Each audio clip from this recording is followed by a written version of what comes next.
Hi everyone, Miss Cramer here.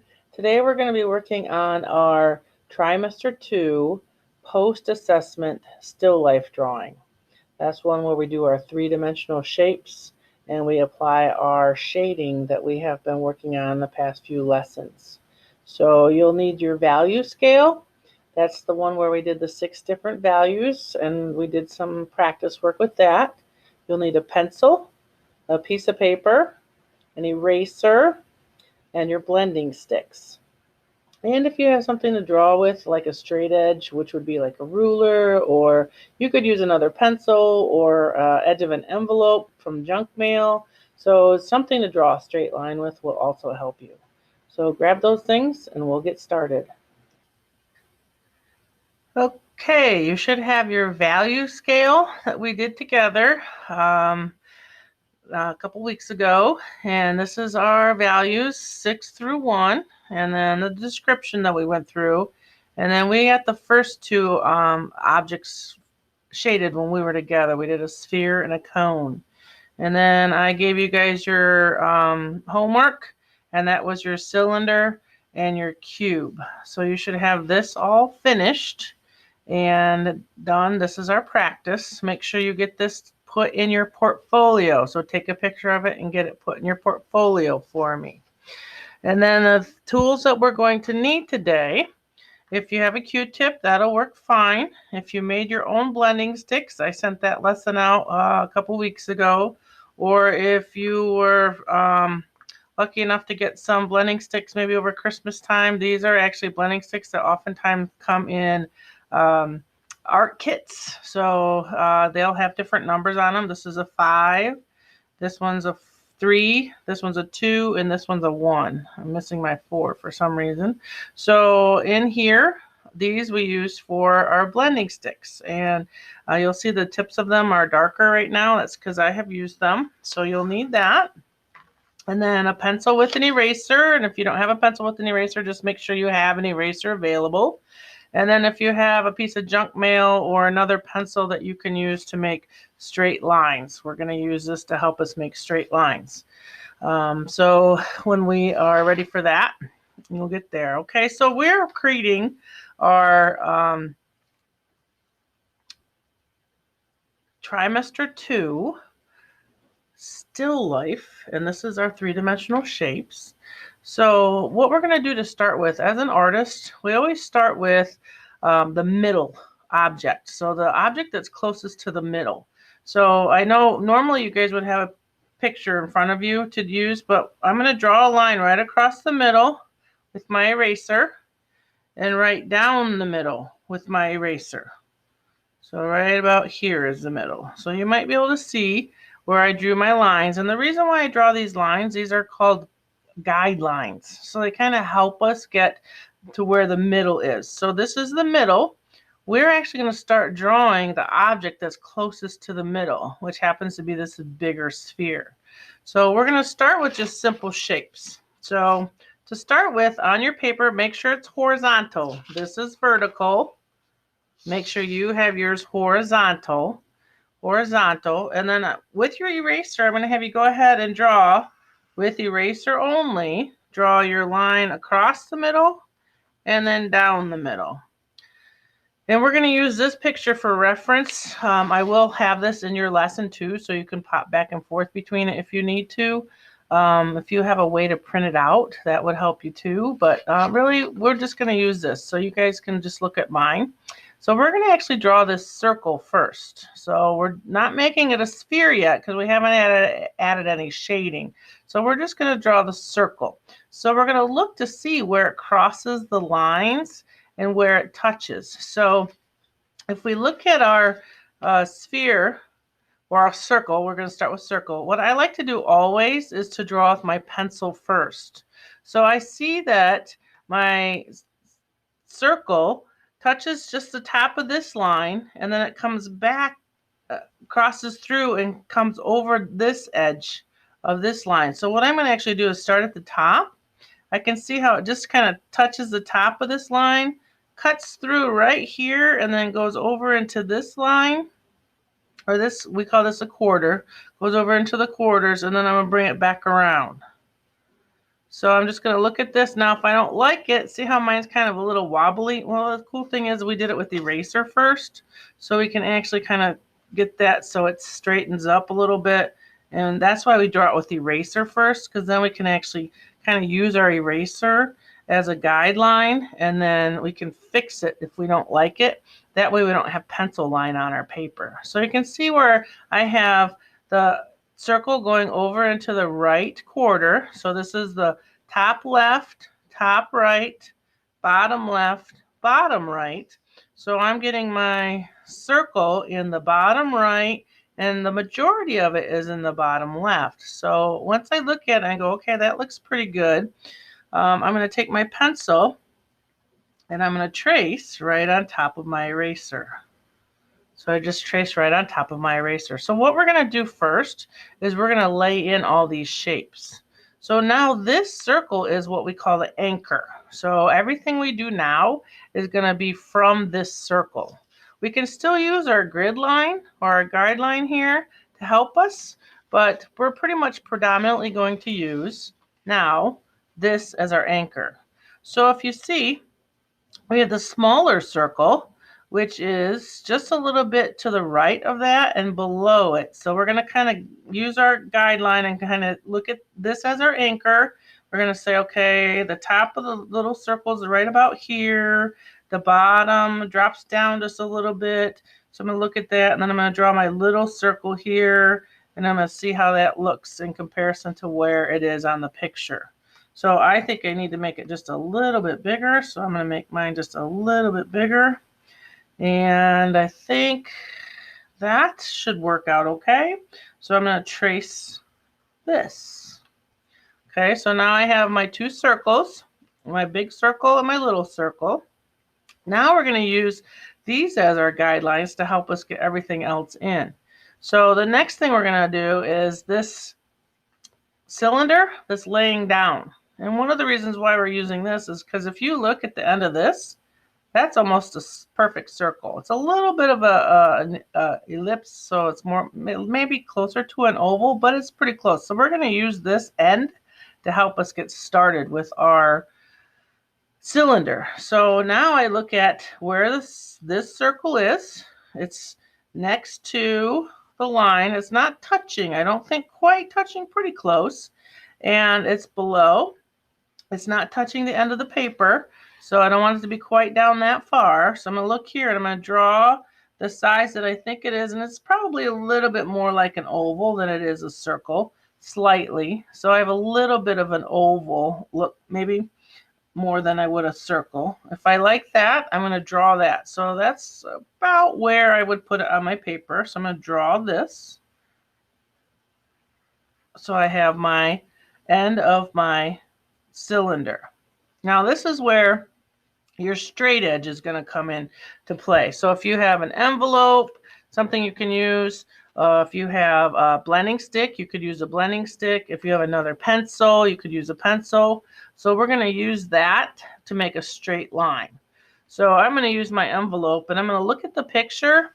And I know you may not have the picture in front of you, but if you look at the picture, see how it has a slight angle to it.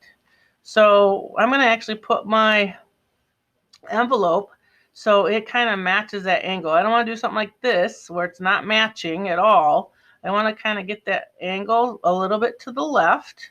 So I'm going to drop this, and then I'm going to go to the very bottom of the circle that I drew, and I'm going to come out and draw a straight line.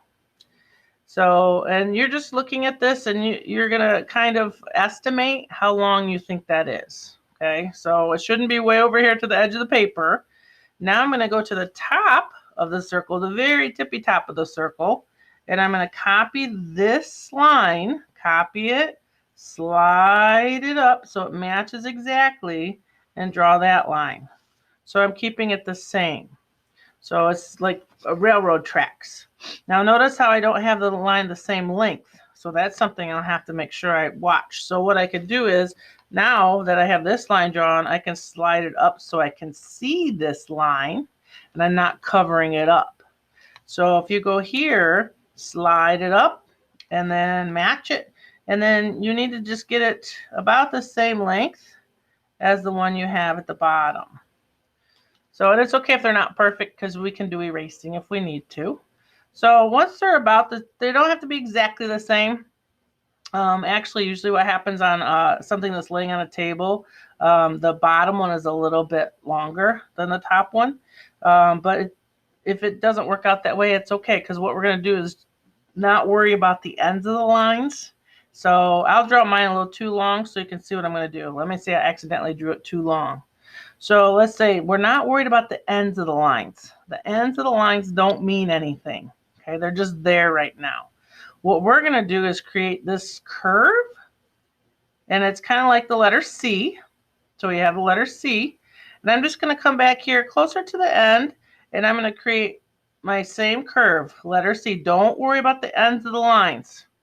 Don't worry about the ends of the lines. You're just creating that C somewhere back here where it touches both lines.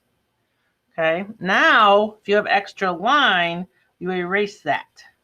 So you can get rid of that extra line. So get rid of that extra line. So that is not a concern for an artist. We don't worry about the ends of the lines. We worry about the matching the curves. So, and it's okay if there's a little bit of extra pencil, because we're going to be doing some shading. So that'll end up probably getting disappear. So it's not going to matter. So don't worry about the ends. We just copy this curve. We copy the curve back here. Okay. So now we have our we have our anchor, which is our big circle, our little circle, and then our cylinder.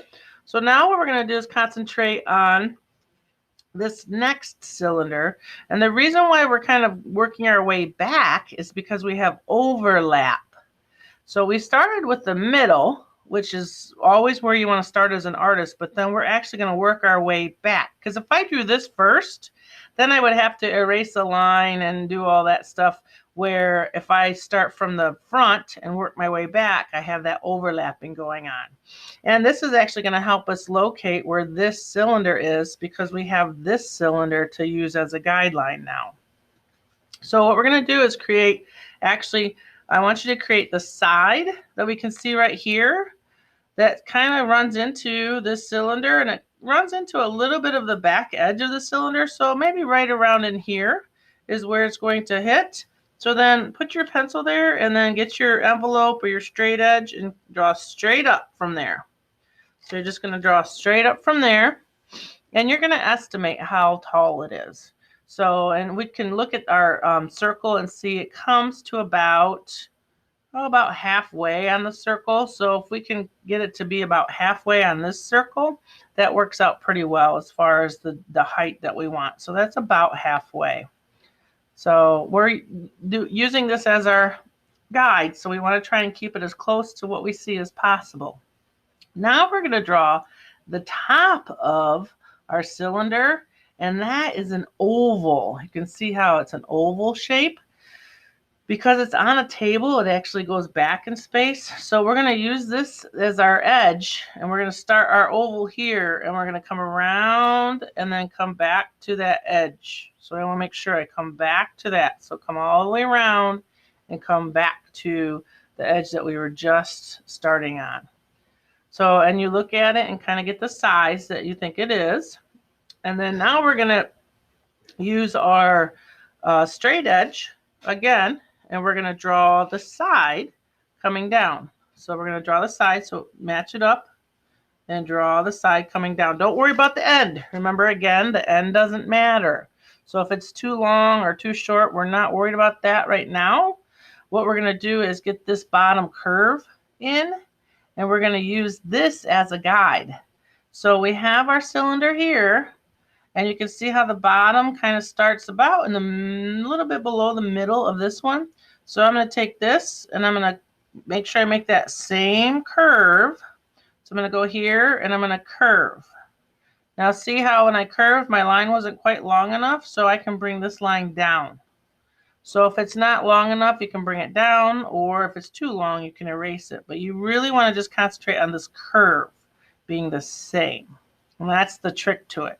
So this line we can always change. That's not a big deal if it's too short, too long. It's getting that curve to match. So then it looks like it's three-dimensional. So that's a little trick in drawing that.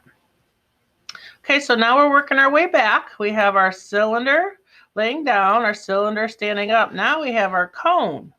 Now, a cone, I like to do with my eraser.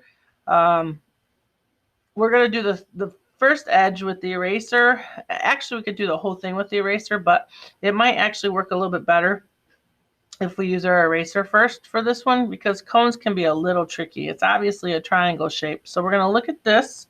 Now, if you look at the angle, and you can see where it crashes into your big circle, that's kind of your guide. So when you look at it, you want to kind of put a dot about where you think it crashes into the big circle. So that kind of helps you, that gives you a guide.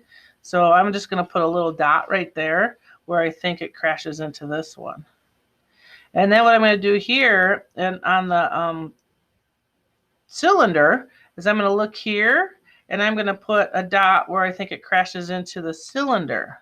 So if you do this one, it might help you. Now, this may not work out for you, and if it doesn't, it's okay. I'll show you another way to do it. But the dots are going to be kind of like little guidelines for us. So if yours are farther apart than they should be, then these dots might not work out for you. But that's just kind of one way to show you. So I'm going to put a dot where I think it crashes into this one. Okay, so those are going to be my guides. Now I want to look to see how tall it is. So I'm actually going to go as tall as I think it is. And for our cone, it's pretty tall. It almost goes to not quite the top, but it's pretty tall. And I'm going to kind of stay in between these two dots and go right about where I think the top of it is. And I actually like to use my eraser for this part because I like to kind of have a guide that if it's not right, I can change it. So I like to use my eraser for this one just because the cone can be a little tricky. So that's where I think the top of it is. And notice how it doesn't come to a point. It comes to a flat top.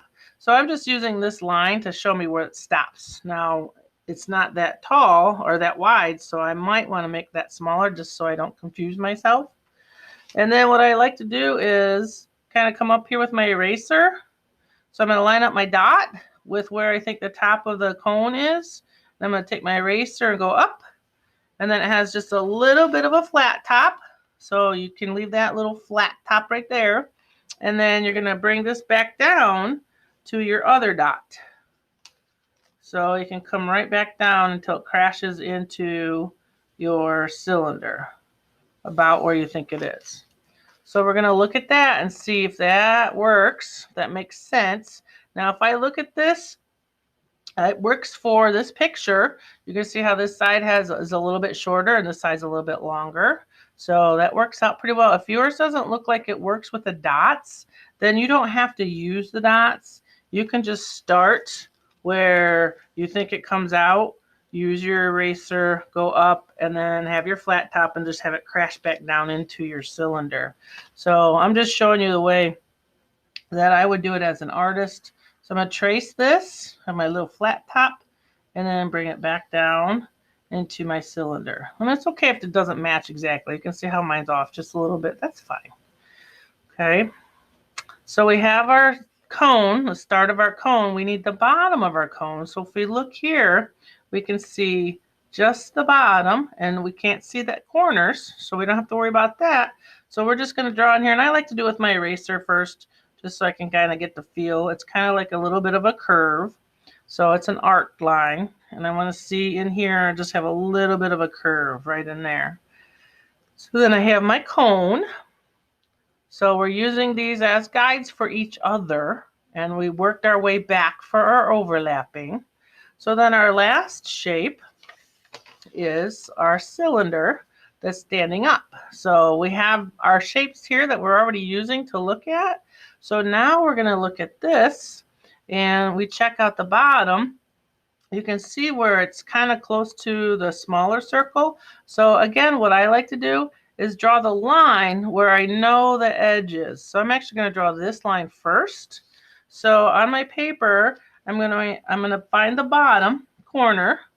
And I'm going to look here and I'm going to see my smaller circle. I'm going to go up just a little bit from there, put a dot. That's where this bottom edge is. And then this cylinder goes past halfway. Here's our halfway mark still. So we're going to come up here, and I like to try and put a line where I think the top of the cylinder is, roughly, so I can get an idea of how tall I should make it. So I'm going to look at this and see if that works out pretty well. Here's the circle, here's the small circle, there's the corner, a little bit from there, and then I'm going past halfway, so that's pretty good for the top. So I'm actually going to draw the side first. So I'm going to draw the side. I'm going to bring it up to where I think it is, how tall it is. So I have the edge. I have that edge of the cylinder first. Now we're going to draw the top, which is an oval again. So I'm going to come here, use this edge as my guide, and make my oval. I have my oval. And then I'm going to drop this down now for the other side. Use my straight edge. And remember, we're not worried about the bottom, where it ends. So right now, actually I'm going to make this too long so you can see what we do. So let me make this too long. So I make that way long like that.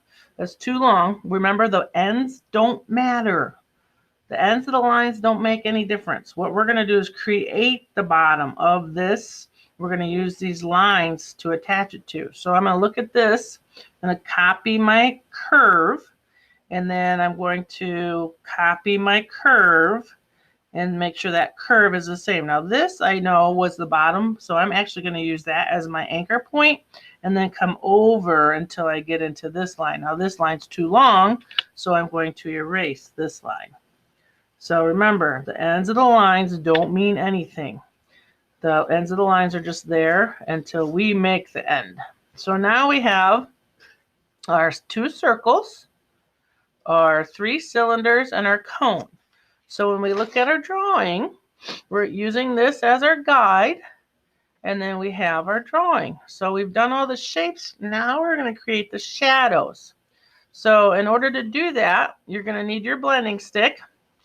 Now, one thing I like to do right now before I get all my shading on here is actually wipe all the eraser I used away as a guideline.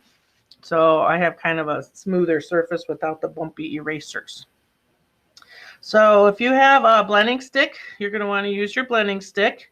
If you have one that you made, you could use that. Or if you have a Q-tip, that'll work great too. And those of you I showed you how to use a piece of paper and fold it into a blending stick too. So if you have that one, you can use that as well. So with our blending stick, we're going to use this to help us make our shadows. So now when we do our shadows, we're going to use our value scale. So our value scale, shadows are always number 6. And then the dark side of the object is going to be 5, dark side of object 5. And then to get 4, we use our blending stick and we rub it on 6 and we bring it over and make our 4 shade. So that's our value for 4. And then for our 3, we rub it on 5 and we bring it over and we make our 3, but we press less. We don't press as hard. So 4 is pressing hard, 3 is pressing less. And then 2 is just the blending stick and anything you have left on the blending stick. So you don't want to add any more graphite to it. This is a real light value. And then where it touches the light is our number 1. So this is the guide we're going to use. So if you have that as your guideline, make sure you have that with you so you can kind of use that as your guide. And then what we're going to do is create our shadows. So if you notice here, the light source is coming from here. So you can see this is the table. The light source is coming from here because you can see all of the light where it's hitting the surface of all of the objects. It's coming from the right. So we're going to create our shadows. And what I like to do first is actually draw our hard shadows first. So I like to get all those in first because it's a little bit easier to concentrate on one thing at a time. So we're going to create those hard shadows first. So we're going to do this one first on the small circle, and we're going to turn it into a sphere now. So in order to create a circle that has a shadow, the shadow is always an oval.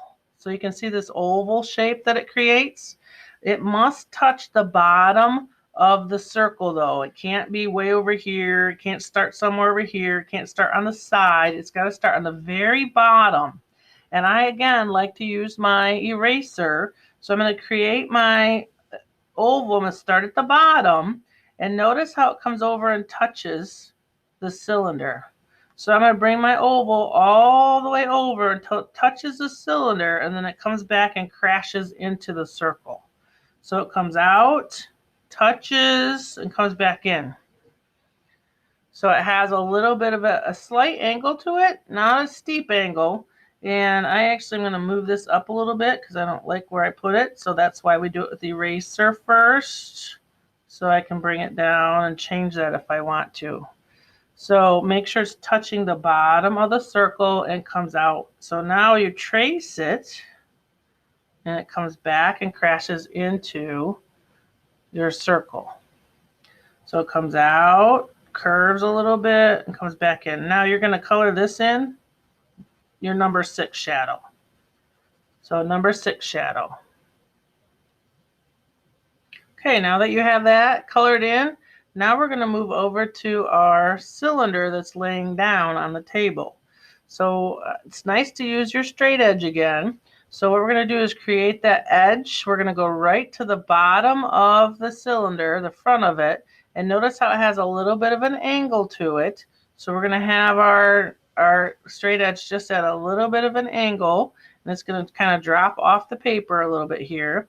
And you're going to draw a line that comes straight out from the bottom of the cylinder. And remember, the ends we're not worried about, so don't worry about the end of the line. And then we're going to come to the end of the cylinder, go to the very back edge of it, and we're going to copy this line. Now, if you cover it up, you can't see it. So you may want to do this, where you can see this line.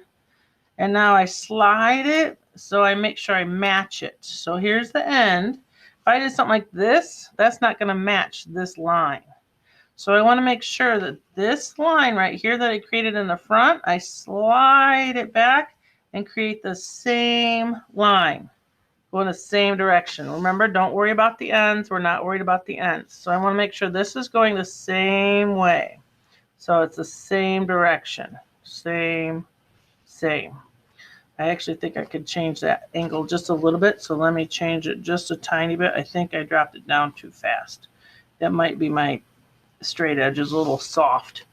I'm going to color this in, so it's not going to matter. So it's okay. So then we're going to create the angle of the shadow. Now what we're going to do is copy the bottom of the cylinder.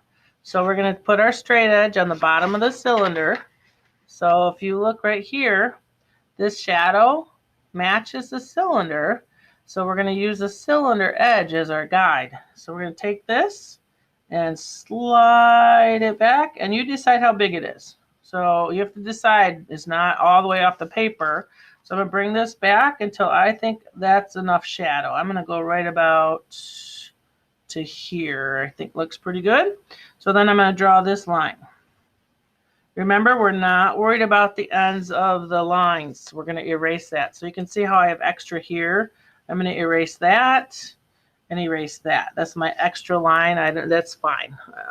Always can get rid of the extra line. So now you're going to color this in your number 6. So go ahead and color that in with your number 6. Okay, now that we have our number 6 shadow on our cylinder, we're going to create our number 6 shadow on our cylinder that's standing up. Now this one actually goes right off the paper. So we're just going to take that right off the paper.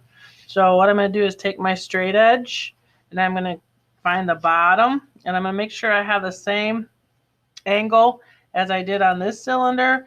It's going to change just slightly. So I'm going to start with this and then just kind of bring this up. And I'm going to find the bottom of this cylinder, and I'm going to go right off the edge of the paper. So I'm going to just take that right off the edge of the paper. Now, if you have a lot of paper left, don't worry about it. Just go ahead and take it off the edge of the paper. Since I'm not with you, it's a little bit easier just to have you take it off the edge. There is a little trick that we can do, but we're not going to worry about that today. So then we look at how wide this cylinder is, and that's about how tall we want to go for our shadow on the other side. So we're going to look at that distance, and we're going to take our shadow and we're going to bring it up so it matches about the same thickness or width of this. So if I take my fingers and go, okay, this how wide this is, that's how wide this is. So my shadow should be about as wide as the top of my cylinder, because that's how big the cylinder is. So once you have that, go ahead and color that in with your number 6 shadow. Okay, now you have that shadow in. Now the next shadow, we actually have to do something that is going to create this. Right now, if you look at this, there's something missing from this drawing that's on this drawing or this photograph. So, and we actually need it to create our shadow for our cone. So if you notice, we need the table line, because this cone, the table line actually is the edge of the shadow for the cone. So we need to put that in. So the next thing we're actually going to do is put in our table line that goes all the way across. And we're going to do that. And if you have an envelope or a longer ruler, that will work great. But if you don't have something like that, then it's okay, because you can just slide as you go. So if you have your blending stick and you draw your line, and then you can just slide it as you go. So I'll show you with a blending stick in case you don't have something a little bit longer. If you have a pencil, that'll work great too. So if you have some other tool like that, that's fine. So we're going to look at this. Notice how the table crashes into the cylinder that's standing here. So I'm actually going to bring my, I'll use the pencil because it's a little bit longer. So I'm going to bring my table, and I'm going to bring it over, and I'm going to crash it into the cylinder where I have my cylinder drawn. Now once I do that, what I'm going to do is use that line as a guideline, and I'm going to slide my pencil, or if you have a blending stick, slide your blending stick over and just keep it straight across, and then you're going to draw the next part of the table. So I'm going to go here, keep it straight across, and then I'm going to draw this next part of the table between the circle and the cylinder. And then I'm going to use my pencil, keep it lined up on that. And then I'm going to use that to draw the rest of the table. So then I have it so it goes straight across all the way. So the reason why we need to have the table in is because if you look, this shadow from the cone actually goes off the table. So it's off the table. So we're going to need that to be the edge where the end of the shadow goes. So on a cone, because the cone has an angle to it, the shadow also has an angle. So it's a diagonal. So when we're going to go down here from the bottom of our cone, or cylinder, cone, bottom of our cone. So you're going to go to the bottom of your cone right here, and then you're going to put it at an angle. And it's just going to be here, and you're going to crash it off the edge of the paper. And then this whole space right here is going to be your shadow for your cone. So you're just going to take this, again, the bottom of the cone, make it at an angle because the cone has an angle to it.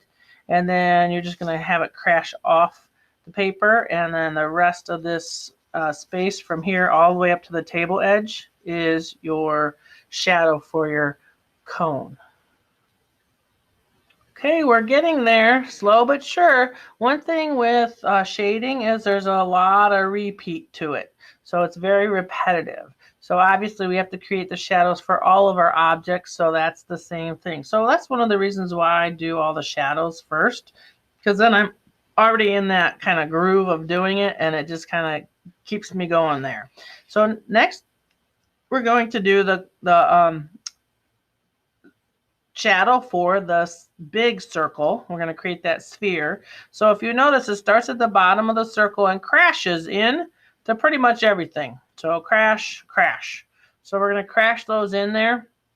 And I like to use my eraser again to do this because I like to have that kind of guideline first. So I'm just going to start at the bottom of my circle. I'm going to bring it until it crashes into the cylinder. And then if you'll notice, it's kind of hard to see, but there is a little tiny line right over here that creates the other side of the circle. So there's actually a little bit of a line, just barely touches the cone and creates that circle edge right here. So there's the circle edge. So remember, it's still going to be an oval shape, but because it's crashing into things, it gets kind of a little wonky in there. So you're going to have that in there touching the bottom and all the way. So go ahead and color that for your number 6.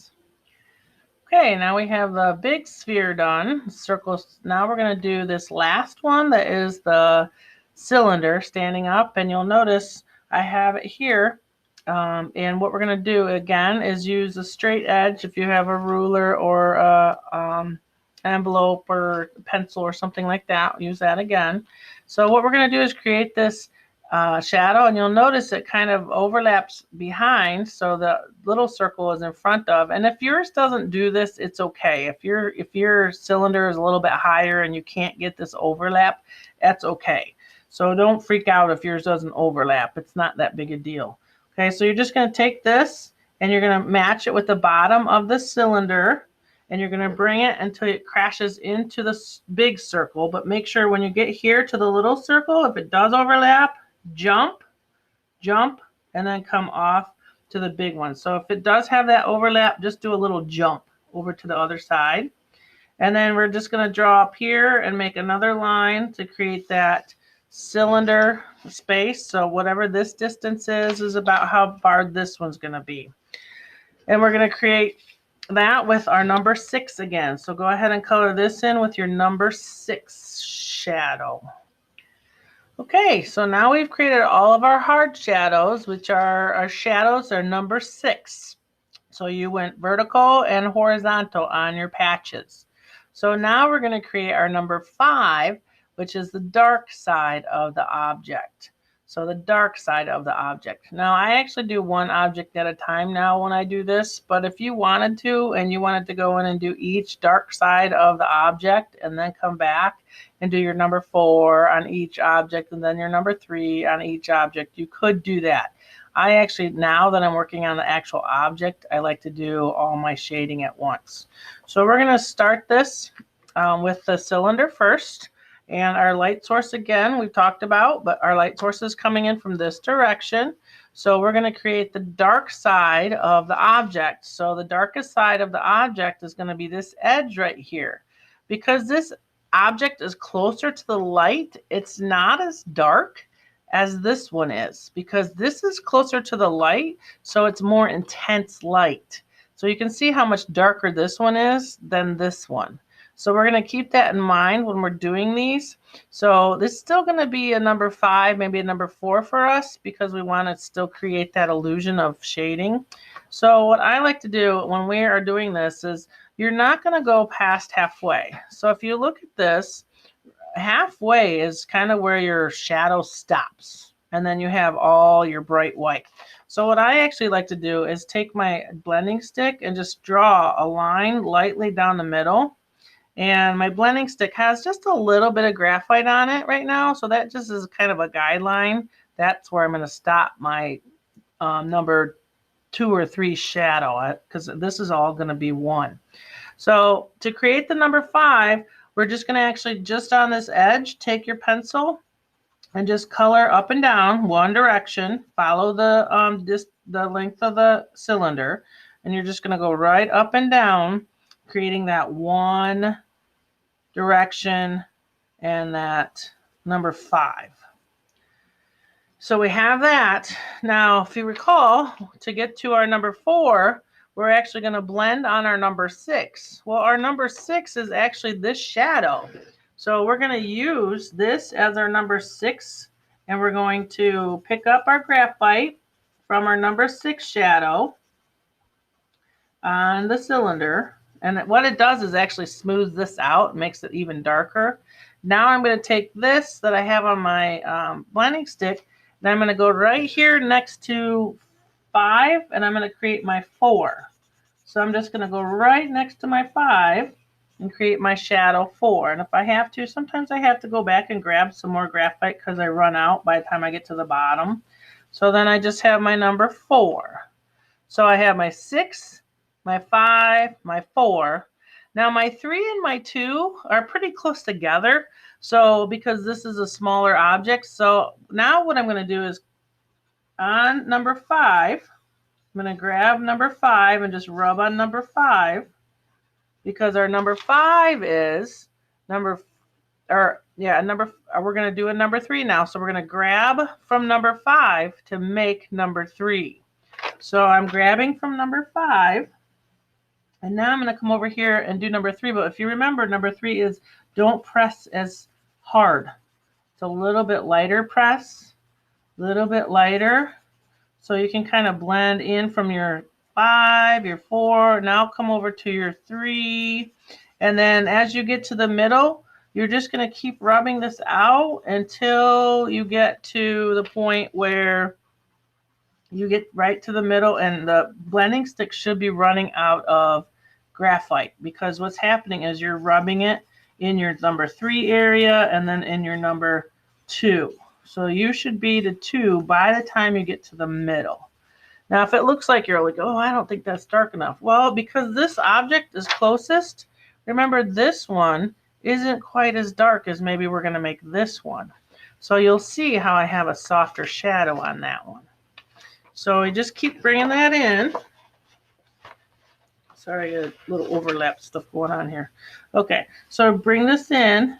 And then if you think you need a little bit more dark somewhere, just grab some more from your graphite and just bring it back in here if you need a little bit more and you think it needs to be a little bit darker in there. Now, the top of this, even though this is the edge that the light's coming in, there is a slight difference in the bright white to this top. And the top is actually going to be your number 2. And your number 2 is where you just very lightly rub on the top, super light. You just want to have a little hint that it's not the bright white, it's more of the right before you get to the bright white. Okay, so we have that. I'll give you a few minutes to finish that up. Okay, next we're going to create our circles, and we're going to turn them into spheres. And you'll notice, see how they have a little bit of a diagonal because of the way the light is showing? So we're going to keep that in mind when we're doing this. There's a slight diagonal to it, almost like a half moon. So when we create this, we already have our 6. So now we're going to create our 5. And when we look at this, it doesn't go quite up to the middle. It comes more of about to the 1/3. If you look just past your cone, that's where our shadow is going to be. So we're going to have our shadow maybe stop right here, and we're going to bring it down, and we're just going to color it until we get to the bottom where the shadow touches the table. So we're going to come from the table, and we're going to go up just a little bit past the cone. And you're just going to go back and forth like a crescent moon. So we're going to make that like letter C. So you can kind of go back and forth and kind of fill this in with your pencil for your number 5 value. And just go back and forth until you get that number 5 value. Now we're going to bring our, if you notice, we have, this is the darkest side, and it does slightly get lighter. You can actually bring your 5 maybe a little bit more. Maybe we'll do that, bring that 5 just a little bit more on this side. So bring this over just a little bit more according to this photograph.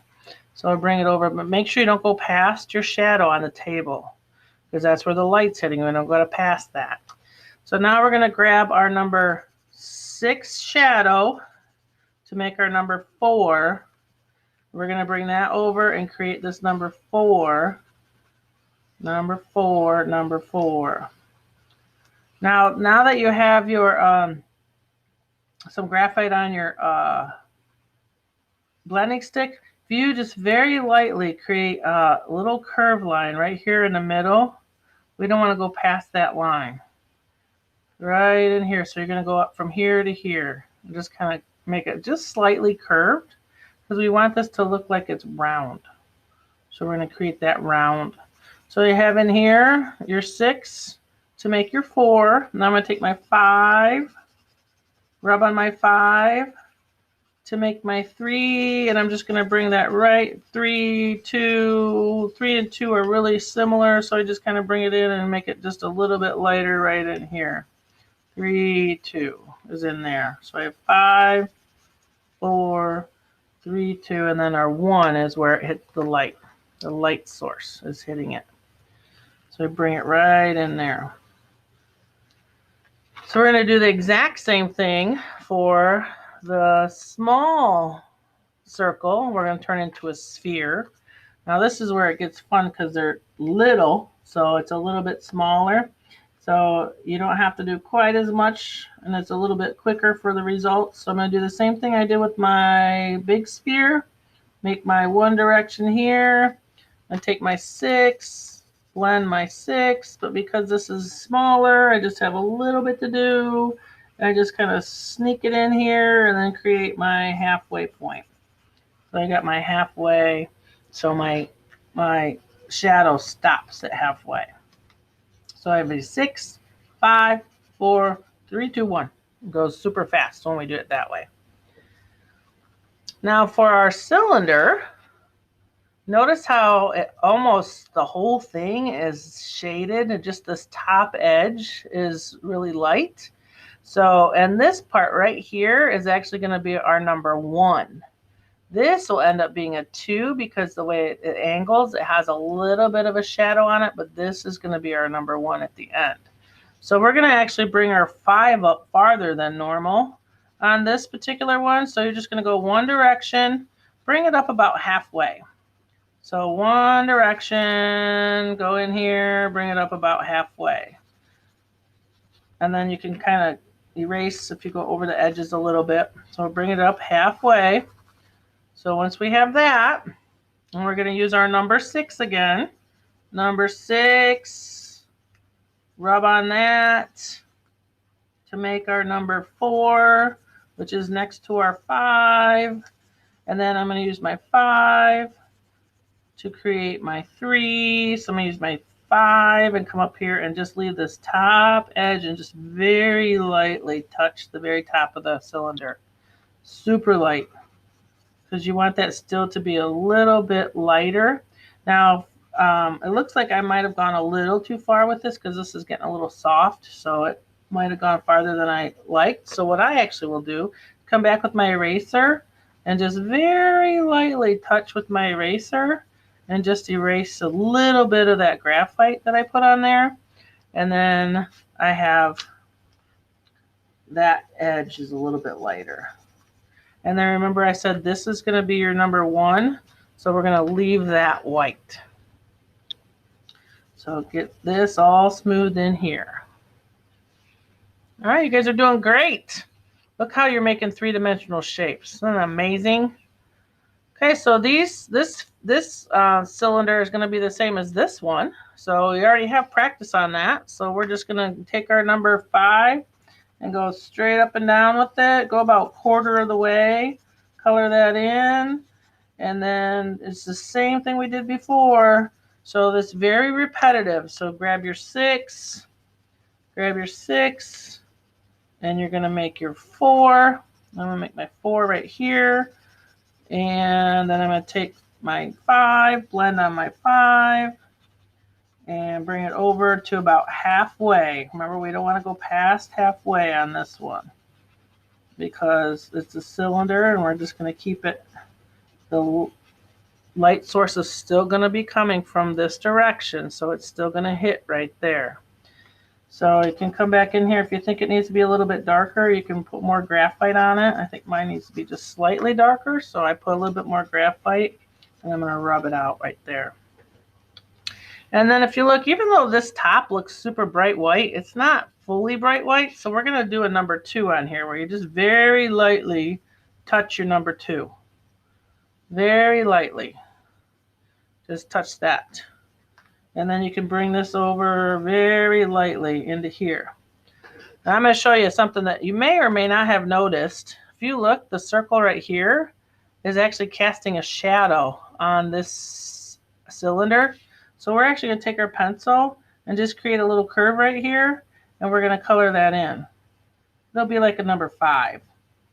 So then that creates that shadow that is being cast on this cylinder from this sphere. So you might have noticed that. So that's how you make a shadow. look like it's coming from something else and then landing on another object. So you should have that little bit of a shadow right there. So that's one added thing that you may or may not have caught. So it's okay if you didn't. That's why I'm here. So our last one is going to be our cone, and the cone is a little different because the cone is a triangle. So actually we're going to use our blending stick and draw a line right down the middle with our blending stick, just real lightly. With your blending stick, we're going to go right down the middle because we don't want to go past the middle on this. So if you see how half of the cone is white or bright white and our other half is shadow. Now, you'll notice that the cone gets wider here at the bottom and skinnier at the top.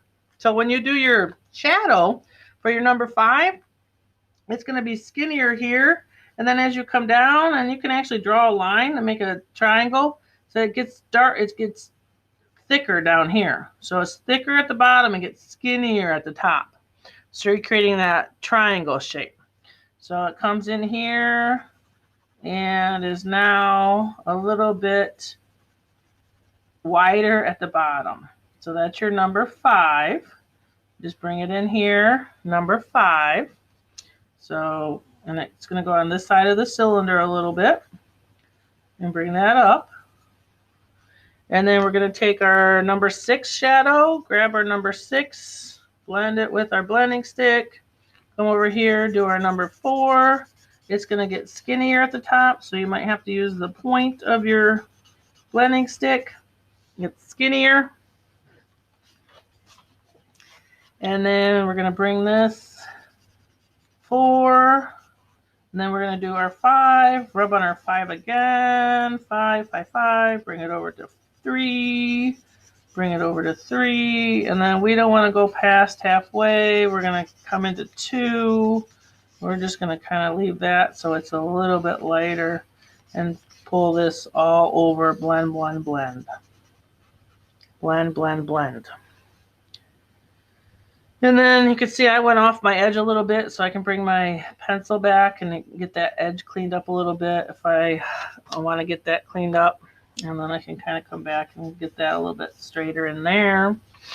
And then a couple little hits that we're going to do is if we look at our paper, in between here, right in here, it's not bright white. So we're actually going to put a little bit of a shadow on the table right next to the cone and the sphere, maybe like a 3 or 4, and just kind of rub it in there, make that a little bit darker in there.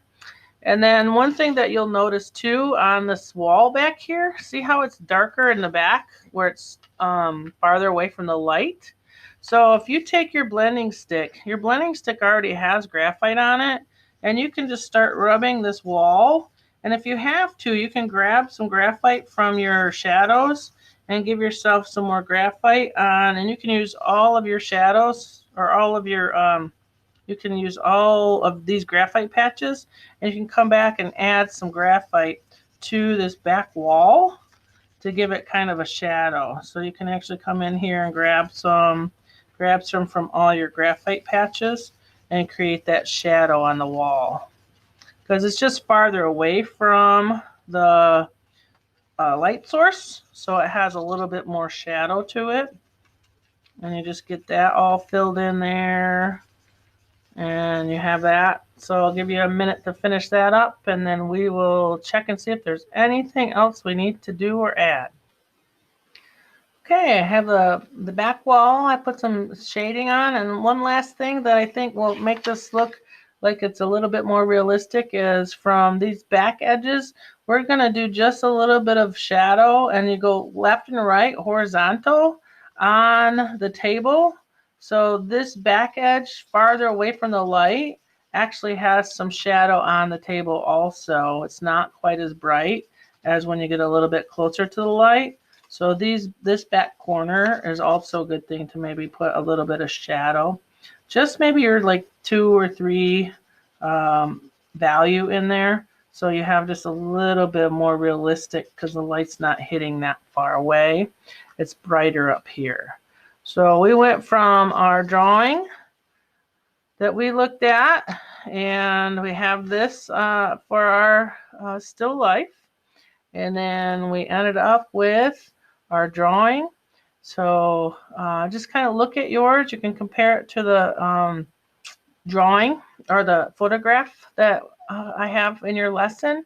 And if there's anything that you're not sure about, you can always send me a message in your portfolio. So if you want to take a picture of this, put it in your portfolio.